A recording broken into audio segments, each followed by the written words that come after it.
Hello everyone, good morning, good afternoon. Welcome to the webinar today. We will allow Zoom to let the attendees walk in.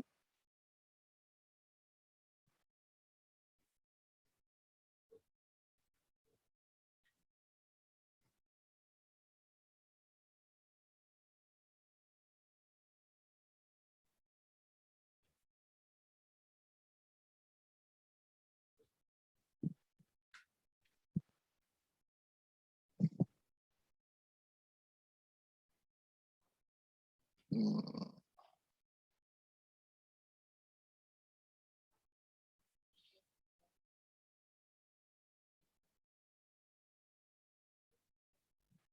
Yep, I believe everyone. My name is Jatin and I'm North America Marketing Manager for Kellton Tech. Thank you for joining us for our webinar today on understanding how hybrid integration and API reference.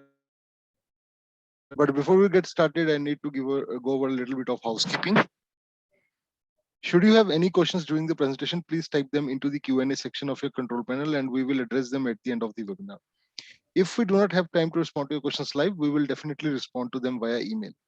As a reminder, this session is being recorded. We will also be sending a link to the recording and this slide deck in the next few days. But before we get started on today's topic, I would like you to provide with a brief corporate overview of Kellton Tech. Kellton Tech has been a pioneer of digital transformation for the past decade with operations in North America, Europe, and Asia Pacific. Our clients range from startups to Fortune 500 companies with a core strength supported through our ISO 9001 certification and CMMI level 5 compliance. We are a 1500 plus employees strong and a publicly traded company. Kellton Tech is a new age global IT services consulting company. We design, develop, and operate digital technologies that create new business models for our clients. Our digital services across three major pillars: digital transformation. Our digital services portfolio include digital commerce and marketing, enterprise mobility, digital governance, big data and analytics, software R&D, and outsourced co-product development. Digital integration provides integration services in support of your digital systems by providing focus services on API strategy and management, IoT integrations, enterprise integrations, and OT/IT integrations. Digital enterprises enables intelligent enterprises by leveraging end-to-end SAP solutions as an SAP Gold partner with a core expertise in ERP, PLM, CRMs, and SCM implementations. For today, I am honored to have Ram with us. So Ram is leading the integration practice at Kellton Tech. He is an enterprise technology analyst and advisor for over a decade and a half. He has created newest technical solutions around hybrid integrations and API management for industries like retail, distribution, oil and gas, energy and utility, BFC, and many more. He is passionate about leveraging disruptive technologies and product innovations to develop solutions, tools, and techniques that deliver maximum ROI. So now I'll hand over to Ram to begin the webinar for today. Over to you, Ram. Thank you, Jatin. Thanks again for everybody for joining us this afternoon. We will go through this session. You can consider it a little more at a higher level, educational as well. We'll talk a lot more on how overall hybrid integration forms a kind of a bridge for your multi-cloud strategy. We will delve into how APIs actually form the right architectural premise for such hybrid integration and multi-cloud strategy. So your APIs are your architecture for hybrid integration. We'll talk about how APIs help in overall digital transformation of large enterprises. We'll talk about high-level various applications of those API-based architecture in our IT domains, specifically the applications that we build in the cloud, the digital applications, and those applications which are unique and transforming and engaging, especially in the microservices architecture. We'll talk about at a high level on how APIs will also lead us into modernizing some of our legacy applications. But overall, how API also builds that connectivity for cloud, SaaS, and rest of the enterprise IT. Finally, we discuss some aspects of how API is being leveraged to expose data and insights.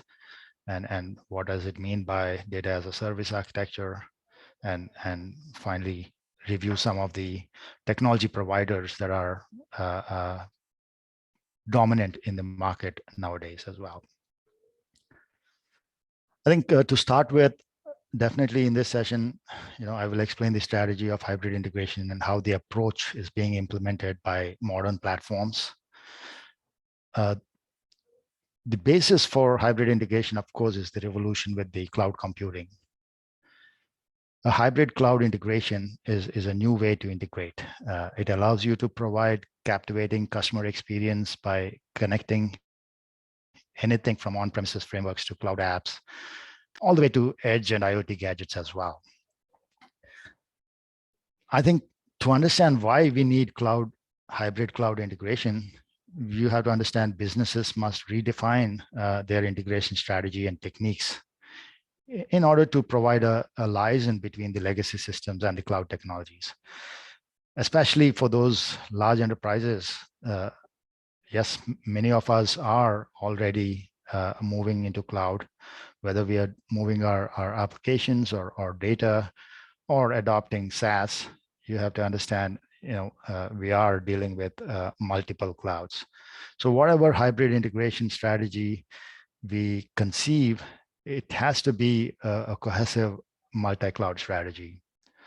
So a typical hybrid integration strategy should constitute not just your application integration for those new age applications you're building in microservices, but also it should allow for SaaS integration. As you can understand, Salesforce or Workday, any of those SaaS applications all talk and integrate via APIs as well.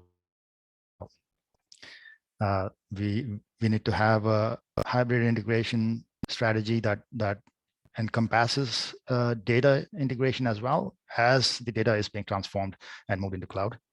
So essentially, to establish a full-fledged integration strategy, we need to enable the platform or the integration platform to contain all these qualities. And sometimes it also includes emerging technologies like AI and RPA being integrated into the platform as well.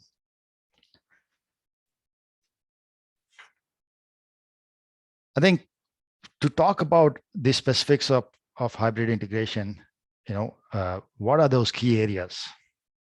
Definitely, I know I talked about application integration and microservice integration, but that could be your gravity towards how you architect your integration strategy.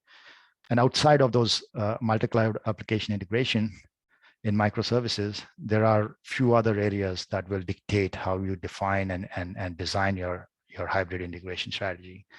One of that such areas is data integration in cloud. Majority of our data initiatives, especially now in the aspect of moving to cloud, maybe sometimes like adopting Amazon S3, adopting non-SQL data stores, moving big data into the cloud as well. But that whole initiatives are not just about moving data into cloud, it's also about rethinking how we do data architecture. So essentially, the data lakes architecture is a concept that is floated around in the market and in the industry a lot nowadays.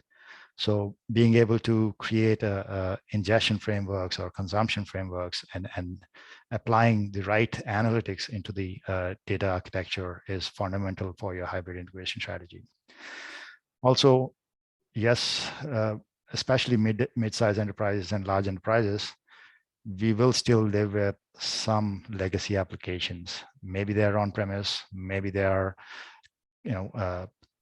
bespoke applications that we built and can't live out without. So how do we move such applications into the cloud? How do we connect those cloud applications to the rest of the IT is also fundamental. And as part of cloud strategy, majority of our enterprises are heavy on adopting software as a service platforms and also B2B platforms, B2B integration. So as I said earlier, software as a service platforms, whether it's Salesforce or ServiceNow or Workday, Kronos, whether these applications are shared applications for our business, or sometimes even specialized applications that fulfill core business functionality. All SaaS providers are maturing to be leveraged and integrated with APIs. So those handling those APIs, especially these SaaS APIs, will be third-party APIs that we don't develop and we don't control, but we consume and leverage them for real-time integration and real-world insights. So these are the four key areas that how we would come about designing our overall hybrid integration strategy.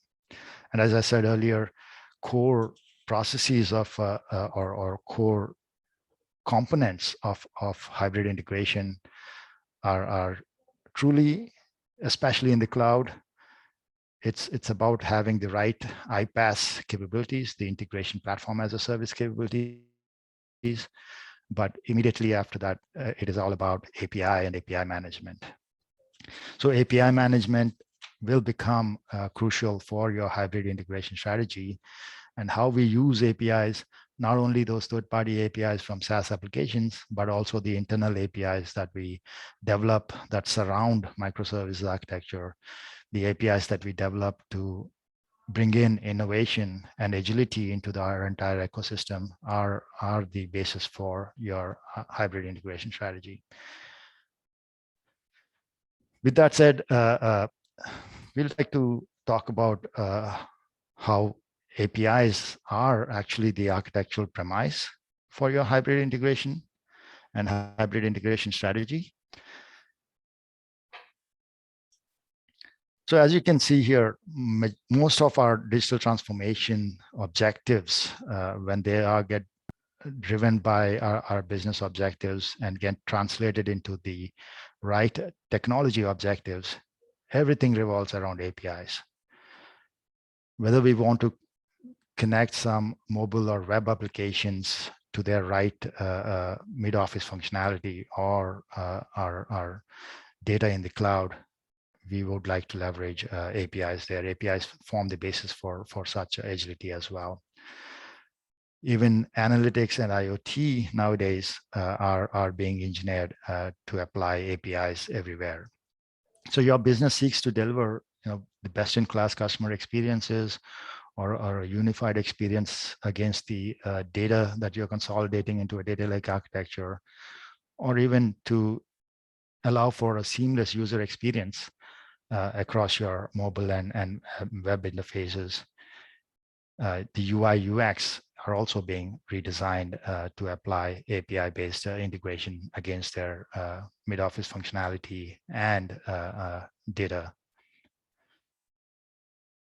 So what is this API all about, right? Of course, some of the organizations treat it as a API as a product. Some enterprises want to leverage API first concepts, where any functionality or any experience that they would like to deliver on their end applications are first conceived on an API first design. So API economy is an enabler for not only to turning your business or organization into a platform, but it also becomes a model for agility and innovation. Most of your business assets will get exposed as APIs if they are not already being done so. And the service consumers, usually the developers who are developing the innovative applications, will leverage APIs as a form of agility to get to the data and insights. Lastly, but not least, but all including B2B, B2C, and B2 enterprise interfaces are also being re-engineered to deliver in APIs. Our traditional B2B platforms, when we used to do with EDI or file exchange, now they get translated into an API calls. this whole aspect of even exposing APIs is to delegate certain responsibilities and share the responsibility of consuming the insights, consuming the application logic uh, uh, across the board. So it is more like APIs are democratizing your integration needs, whether those are internal integration needs or external integration needs. And it forms a basis for rapid growth, rapid agility, and and ease of change to a level where applications can become a lot more innovative. So what is this API economy all about? I think what's happening, we have seen as traditionally many enterprises started their API as project, API implementations as projects. Maybe there is a initiative where an enterprise is adopting a SaaS platform, maybe Salesforce or Kronos or Workday, and to integrate that new application into the rest of the IT ecosystem, we leverage APIs, we consume those APIs, pull data, push data into those SaaS applications and synchronize the data and the data objects across. But those traditional API projects are also being rethought when it comes to overall agility. So that's when enterprises have started to focus on using API as a product and treat API as a product and a product-based lifecycle for an API, so that an API that has been designed and developed and provisioned for use is not static. It also is continuously evolving. And that's the kind of architecture that API product-based approach dictates. So it's more impact and outcomes focused. It also caters to continuous evolving needs, and it's value delivered iteratively. So we have seen large enterprises and their integration and application teams leverage APIs and treat APIs as products in a life cycle such a way that continuous interaction between these developers and consumers of these APIs are also become a huge focus for API-based economy. And that focus gravitates towards what we call API portals, API ecosystem, essentially, where people can come and discover APIs that are already developed or APIs that are in the process of being developed. And the consumers will have the ability to quickly test those APIs and implement those APIs into their portion of the IT systems. So what is this API? How is API becoming a reference architecture for hybrid integration is very crucial to understand. I think in this picture, you can see APIs are everywhere. We have partners and customers consuming APIs, and we provision those APIs as B2B APIs. We create gateways, we create a normalization of those APIs for security and access, and even sometimes monetization of those aspects of those APIs at the consumption layer.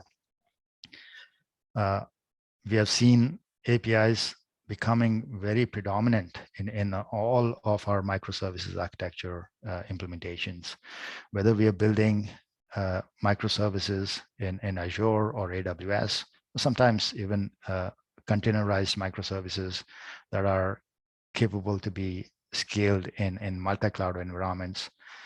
Those microservices fundamentally not only talk to each other in APIs, but also expose APIs for other external applications to leverage those functionality and architecture. Traditionally, we have also seen that SaaS applications, they have their own APIs. Those are the, third-party external APIs, but those are also what we call cloud APIs. They have their own gateway as well. And the norms of controlling the architecture towards SaaS is also about throttling the consumption. Sometimes, a good example is, we adopt Salesforce, and there's an API to synchronize our customer object across the Salesforce and some back office applications. But how do you control the throughput? How do you control the consumption? You don't want to get a big bill from Salesforce saying that you call a customer API a million times. So those are essential needs of putting together a cohesive runtime architecture as well. Here you can see all the gateways are nothing but your API runtime components. Now these gateways can be residing on premise. They could be residing on Azure, AWS. They can also be containerized. They can be sitting right next to your data in a data lake architecture. Maybe you have your data team adopting S3 and Snowflake or Cloudera kind of non-SQL databases for analytics and big data. You can put a gateway right next to it and create a data as a service architecture for those APIs. So here you can understand not only your third-party SaaS applications or your custom-built cloud applications or your legacy applications and edge applications like in your IoT and RPA. All are now talking to each other in APIs. So it becomes much more important to put together a strategy for API and hybrid integration together and create an ecosystem that increases agility, fosters innovation, and those kind of elements. So fundamental to such an architecture is also your API management ecosystem. The API portal becomes very crucial as well.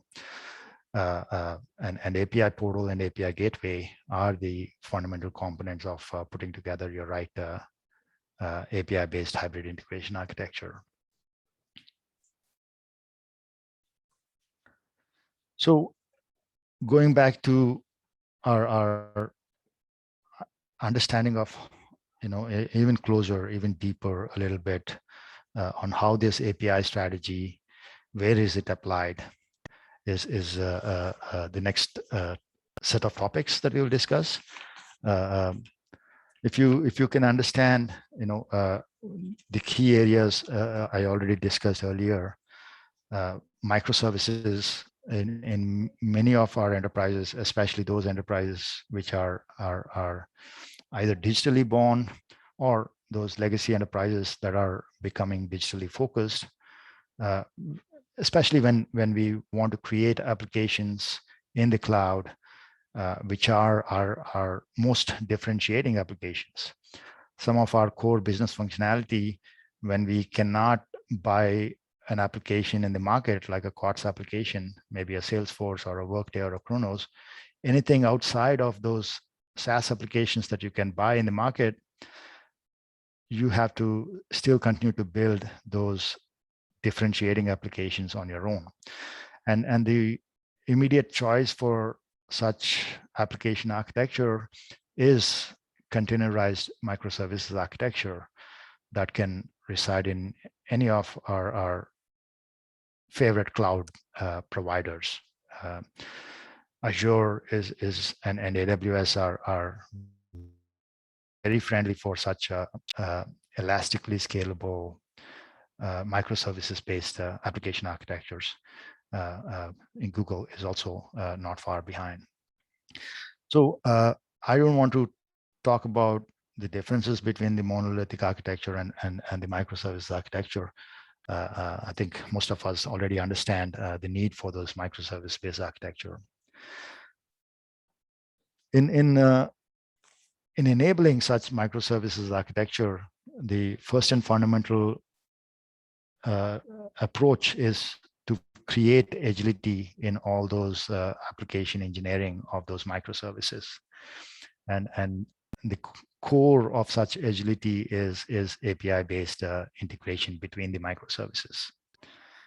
Now, a typical monolithic application in the past, when it gets designed or architected into a microservices architecture, we are now talking about a multitude of microservices. Sometimes that those microservices run into hundreds of microservices per business application. And the reason we chose microservices architecture is to create a ecosystem of agility and continuous change.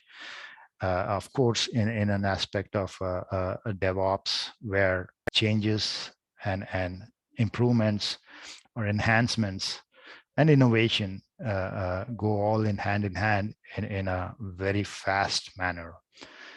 From design to change to test and build, everything goes in days rather than in months. Now, such agility in a microservices architecture, especially when those microservices are interconnected within themselves with APIs, an API gateway becomes really crucial. But not only the gateway is crucial, we already know that, but what kind of microservices mesh architecture that gateway can provide for these ever-changing microservices become crucial as well.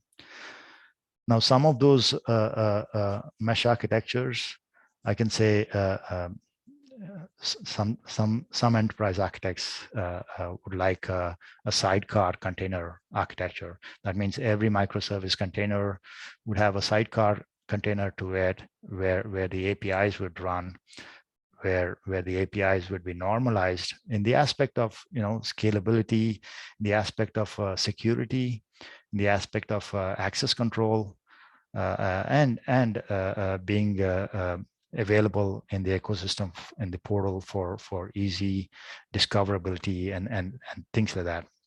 So a sidecar container architecture is very popular. Another similar microservices mesh architecture is the service mesh architecture as well. So we have to choose the right API gateway, especially if we were going to apply API and API gateway based integration of containerized microservices. We need to look to pick the right API gateway that can support your mesh architecture as well. Same thing applies for whether these are Azure-based microservices and containers or AWS-based containers. Sometimes even multi-cloud containers that are agnostic to the cloud and scalable in multi-clouds.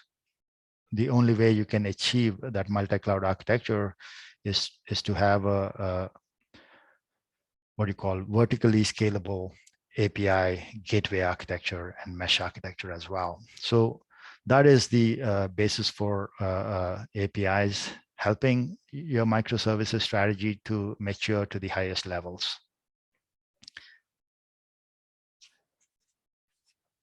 The other area in that APIs help is of course API-led modernization. When we talk about, say, existing applications that we're not investing into full transformation, but sometimes applications will be moved from our on-premises state to the cloud, leveraging AWS or Azure as infrastructure as a service. Maybe it's a .NET application, maybe it's a Java application. As soon as we move it to the cloud, how do we integrate it is the next immediate problem. So that's where the application modernization aspect of those applications will come into play. Usually we call them application APIs. These are much more, you can consider them to be a little bit more monolithic APIs as well. Your traditional web services architecture, if you have an organization where you're, in the past 10 years ago, you had built on your web services architecture, those web services are now becoming a lot more API-based interaction. usually RESTful APIs. And these applications, the modernization of those applications and rewriting some of those interfaces into APIs are the next big area of interest for many of our enterprise and our customers to leverage APIs as modernization for those existing applications. So this modernization concentrates not only to transform the integration interfaces, but also to bring in agility. These APIs, as we transform these applications, are not only just interfaces, but again, as I said, APIs allow for fast change, quicker change, and isolate the consumer against those changes as well. So a lot of times, those APIs undergo a lot more composition and recomposition in the integration layer, in your iPasses, or even in your traditional integration systems as well, where these decomposed APIs are is the way to provide agile change into those much more what you can call rigid applications.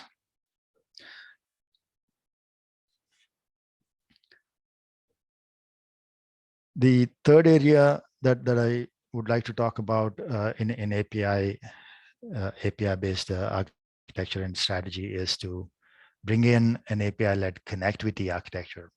As I said earlier, in the past two areas, we talked about microservices, where we create the APIs for those innovative applications that we are building. In another case, we consume APIs from the third-party SaaS applications. And in another area, we might be exposing our data through insights, data as a service architecture. So these are various types of APIs. You can term them as your system APIs. But as you can see, when we build the integrations where system APIs are consumed at the system level from one system to the other, we might enter into the same known problem statement of a spaghetti-based integration. So to avoid such a spaghetti-based integration, and even in the API world, there is a aspect of maturing these APIs. You can term it as wrappers. You have a system API or an application API or a data as a service API. Usually that API, as it goes through its life cycle of change and innovation and continuous addition of newer functionality as the business demands, the core APIs tend to stay a little bit more static, while the composed APIs or the wrappers, those are what we call process APIs. The process APIs are the bridge in between the static APIs and the ever-changing, fast-changing APIs in the front, which will continuously create that newer functionality and agility to meet the business demands. So such an architecture for an API-led connectivity is, all your ever-changing digital applications, whether those are mobile applications or web applications, customer-facing applications, they will go through a faster change cycle to a level of innovation. And many of your static applications, some of even the SaaS applications can be termed as static applications. That's what you call your system APIs. You can't anticipate your SaaS APIs to change as fast as your business innovation demands.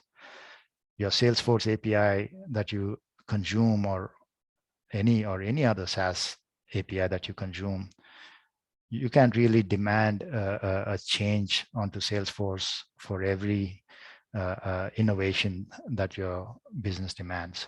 So usually, SaaS providers like Salesforce releases any kind of improvement or change or innovation maybe once a year, maybe twice a year.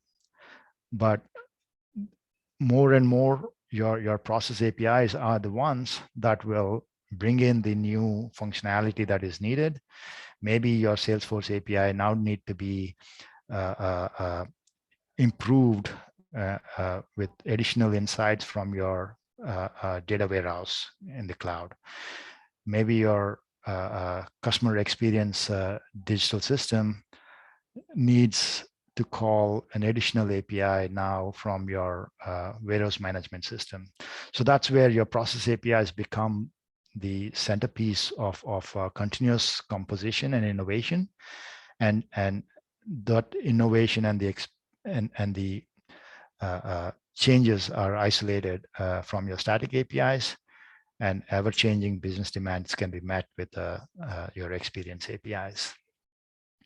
So this is a crucial step in your hybrid integration strategy as well, on how you can enable the connectivity between the cloud APIs, the data APIs, and your SaaS APIs in an agile way.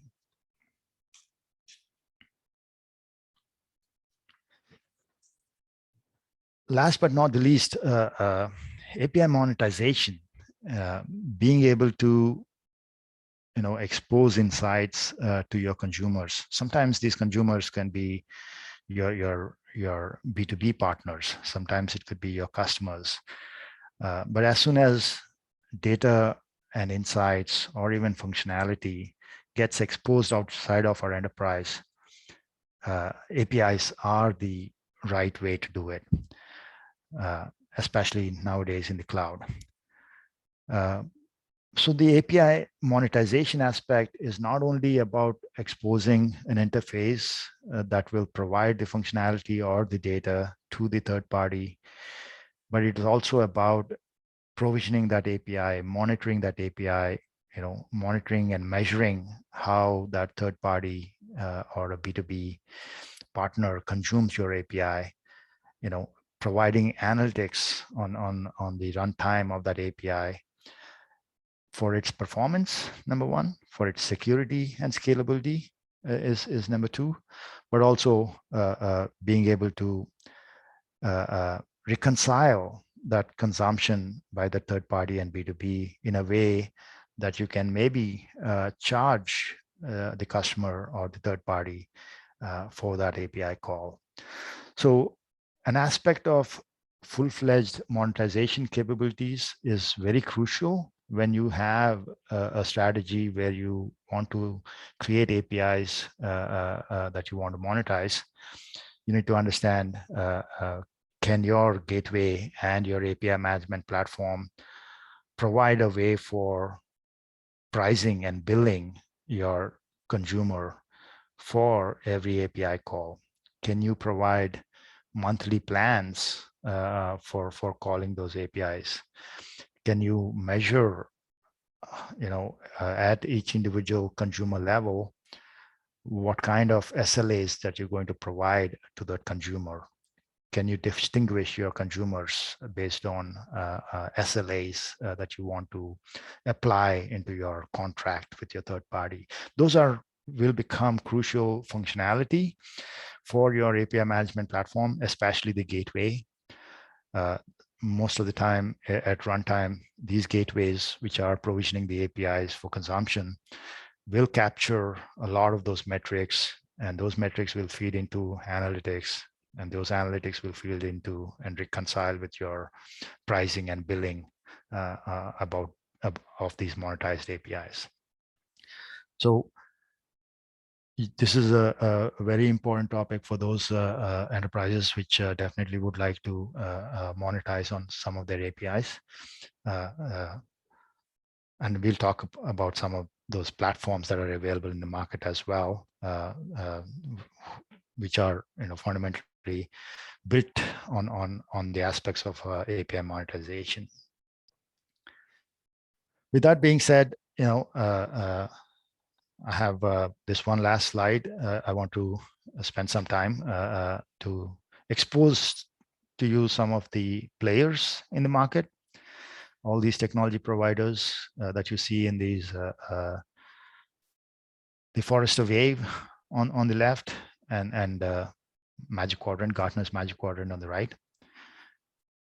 The Forrester Wave is more about the iPaaS and the hybrid integration platforms that these technology providers bring to the table. The Gartner's Magic Quadrant is concentrating a lot more on their API management capabilities within those platforms as well.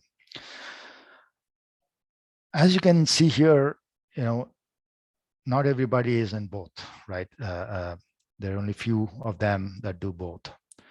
You can consider them to be, your strategic technology providers.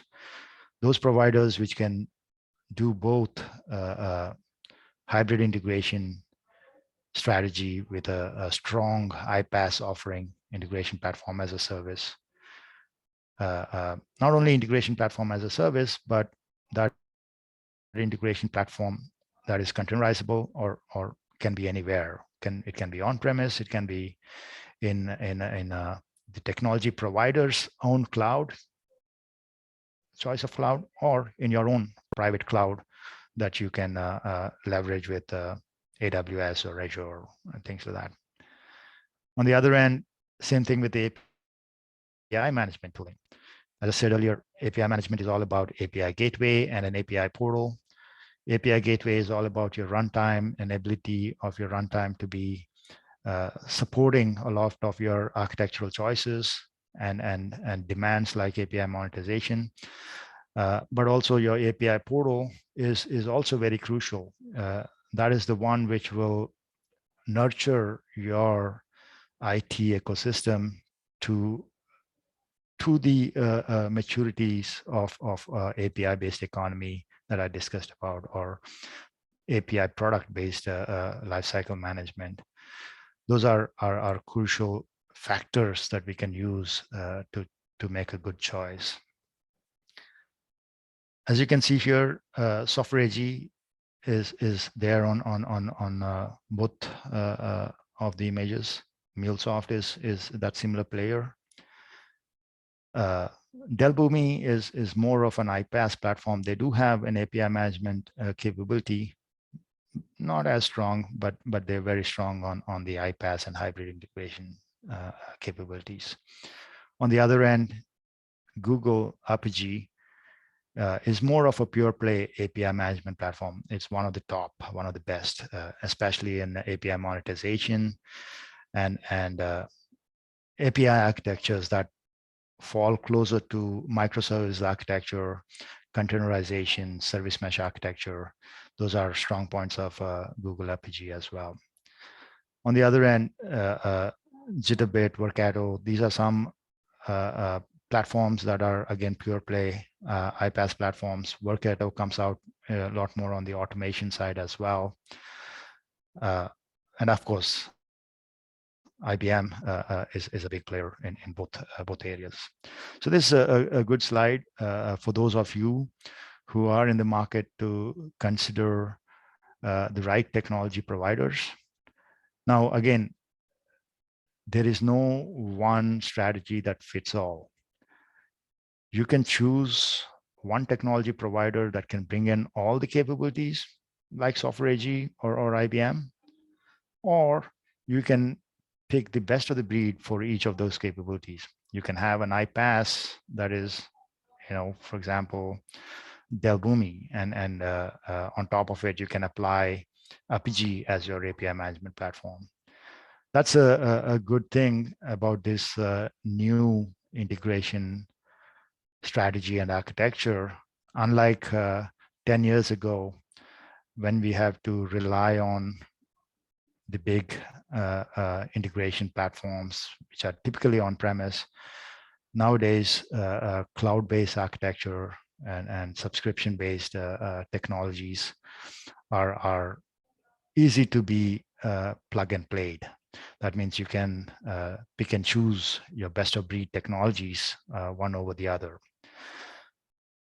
But more and more, when we read through the analyst recommendations, those enterprises which have already delved into cloud and integration architecture, hybrid integration architecture, those enterprises which have already put in a lot of effort in API-based strategy and leveraged APIs in many places, as they mature, you know, and as they grow in adoption of these architectures, it becomes crucial to see if there is a single provider that can provide the majority of the capabilities.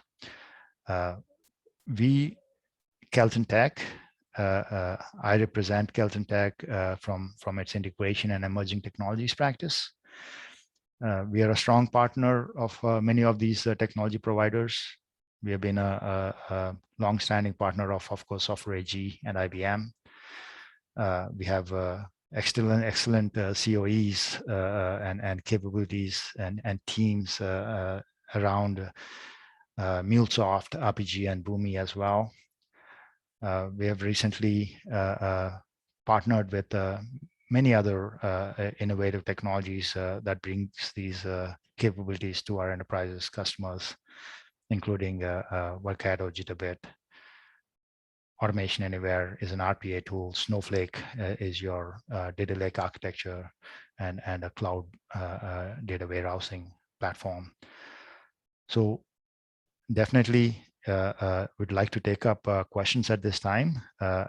Anybody has any questions, please use the Q&A tab on your Zoom meeting.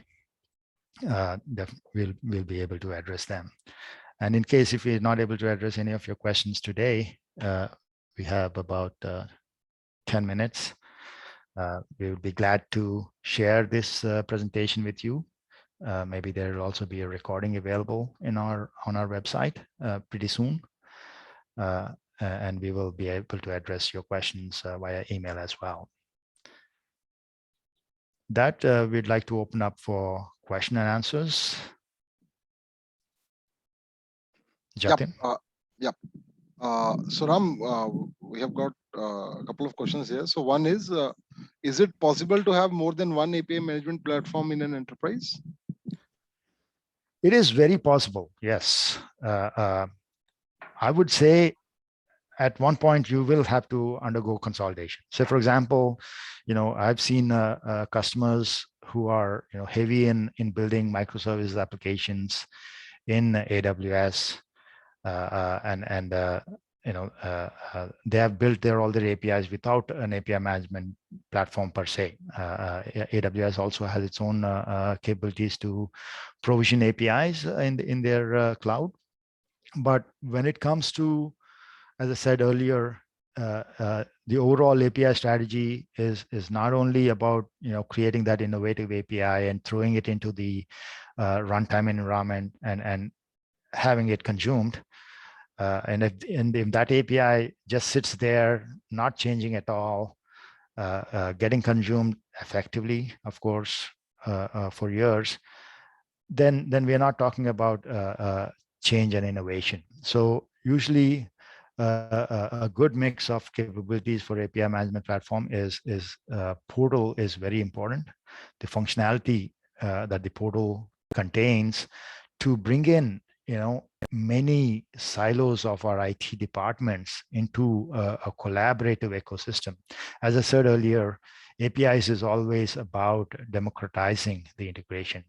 That means you would not want to constitute a central team that will create APIs. No, that's not the intent for an API-based architecture. Your application development team who are entrenched into microservices architecture, they will create their own APIs that are interfacing these microservices. Your database team who have their own initiative to move the data into the cloud, maybe adopt non-SQL databases, create analytics, create a lot more insights for your digital demands. Those are our database teams and data COEs that are creating data as a service APIs. So how do we bring these different domain level IT teams to one single ecosystem where everybody has visibility into all the APIs that the enterprise is going to leverage. So that's where a portal ecosystem that will enable that collaborative atmosphere and bring in that uh, uh, uh, API economy-based paradigm and innovation is very crucial. On the other hand, your gateway is also as important, especially for microservices. The reason we went into microservices is for elastic scalability in ever-expanding cloud adoption. And your API gateway also need to support such service mesh architectures. So I've seen customers use multiple API management tools. One maybe is stronger on the portal, the other is stronger on, say, nearer to the data lake architecture. Another API platform is stronger in the middle composition. But at some point, it is always best to have one strategic API management platform. At a bare minimum, you need to have one centralized portal for sure. You can end up having multiple gateways. For example, you can use Informatica's API gateway for your data lake architecture and data as a service. You can use Software AG's API platform for API composition. And you can use RPG's API portal for collaboration. So one portal, there has to always be one portal. You can have multiple technology gateways if that is a choice. Yes. I hope that answered the question. Yep. If there are any follow-up questions, do let us know. So we have one more question that says, businesses that has working EDIs for data exchange, do you suggest to move to API? If yes, so why? So that's a really good question.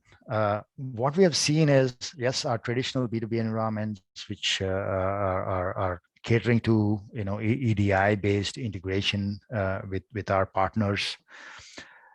Anytime we want to transform that ecosystem into an API-based economy, it has to be mutual. You can't really say to your partners, now I'm exposing an API, you do whatever you want on your side, right? So usually that's where B2B, B2B systems transforming themselves into an API-based ecosystem is still a laggard. But there are areas. Financial industry, banking is one big domain that is rapidly moving from EDI or sometimes you call them flat files, your ACH and payments that go from enterprise to your bank. So now banks are exposing APIs for everything. So slowly their ecosystem, even intra-bank, right? Say one bank needs to call another bank about a customer's account details. So there are, and these are called what we call banking APIs that are becoming predominant. So it is a slow-moving process. When we talk about, say, supply chain B2B, it is usually about our enterprise and our partners coming together to a basic understanding to move to APIs and sometimes even APIs in the cloud, right? So we can expose an API called submit invoice to all our suppliers. And now the suppliers, instead of doing EDI and WAN, they need to also change to consume an API. And it is happening. Again, the reason is APIs bring in that agility and isolation from change. That same submit invoice API that an enterprise would expose, we could be changing a lot of things internally on how we process that API, and we do not have to rely on these what you call rigid data elements of EDI. So those are things that are happening. Again, as I said, a little bit slow, but it is happening, and it is most of these iPaaS platforms that I talked about, Software AG, for example, They have an iPaaS specifically dedicated for B2B, and that B2B is also capable of exposing and converting your traditional EDI interfaces into APIs very rapidly.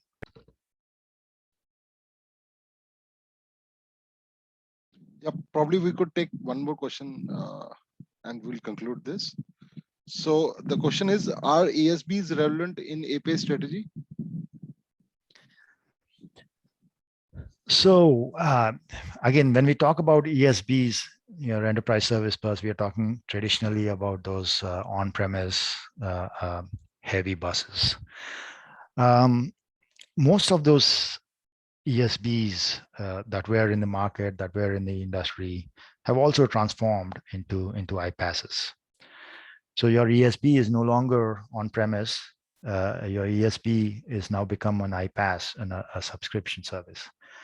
So your ESB has been kind of transformed into that middle layer that can compose APIs, that can recompose APIs and give additional newer functionality all the time that is demanded by changing innovative digital applications.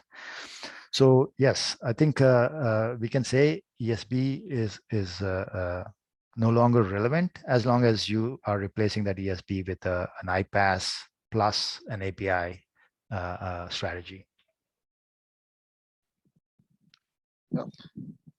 I think only time that ESB is still relevant is when we still have a majority of our IT systems on premise, unchanged legacy systems. As long as they remain, yes, the ESB will still remain. But what we have seen is that ESB becomes or extends its arms into the cloud and connects with an iPaaS of its own version. So traditional, say, again, going back to Software AG as an example, Software AG's web methods platform used to be one of the popular ESB platforms. And we still have a lot of customers that continue to leverage that ESB platform. Now, many of those customers are also parallelly adopting iPaaS, that is the webmethods.io in the cloud, and webmethods.io API, the API management platform. And what's happening is, if there are 100 things that they were doing in the ESB on premise, 5 years ago, out of those 100 things, 40 things are now being moved into iPaaS and API. And slowly, the rest of the 60 as well will get eventually translated into the hybrid integration strategy. But that happens as those on-premise legacy applications also transform themselves. Usually, what's happening to those on-premise old legacy applications is they get retired, maybe because the enterprise adopted a SaaS application, maybe because one of those applications are being re-engineered into a cloud application. So over a period of time, as the legacy IT moves away from on-premise and goes into the cloud in the form of their own built microservices application, or in the form of adopted SaaS application, the relevancy of ESB reduces over time. I think Ram, that is the time we have. If we do not have time to answer any audience questions, we will respond to those via email. If you have any additional questions, please feel free to email us by responding to the email address on your webinar invite, and we'll respond to you promptly. As I mentioned earlier, we will be sending out the recorded version of this webinar in the next few days. If you would like to start any new conversation, please email us at ask@keltontech.com or visit our website at www.keltontech.com. Thank you, Ram, for the session, and thank you all for joining us today. You have been a fantastic audience. Bye-bye and have a good day. Thank you, Justin. Thank you, everybody, for joining us. Have a great day.